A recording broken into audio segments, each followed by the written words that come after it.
चला तर आज आपल्याकडे आलं आहे मटण करायचं आहे आपल्याला. आपलं आहे बकऱ्याचं मटण, कारण बोकडाचं मटण आम्ही लोक खात नाहीत.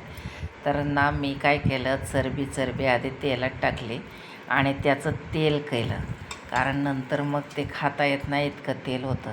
थोडंसं पुन्हा वरचं तेल टाकलं आणि त्यातच मी फोडणी दिली. हळद, मीठ, कोथिंबीर, हिंग टाकून छान अशी फोडणी देऊन घेतली.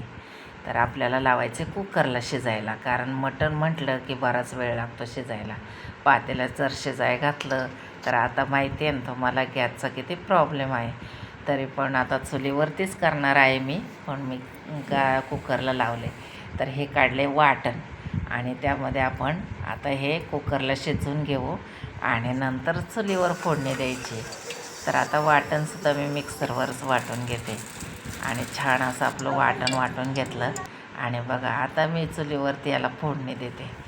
छान मस्त असा मसाला परतून घेतला आणि जे खारं पाणी आहे ना, त्या पाण्यानं छान शिजवून घेतला आणि मस्त असं त्याच्यामध्ये आपण आपलं शिजलेलं मटण टाकलं आणि छान असा पातळ रस्साभाजी केली. कारण आपल्याकडे आहेत बाजरीच्या भाकरी आणि त्या कुस्करून खाण्यात जी मजा असते ना, ते असं टेकून खाण्यात नसते. खरं सांगायचं म्हणजे गावाकडं असंच खातात. तर कसं झालं माझं मटण नक्की कमेंटमध्ये सांगा.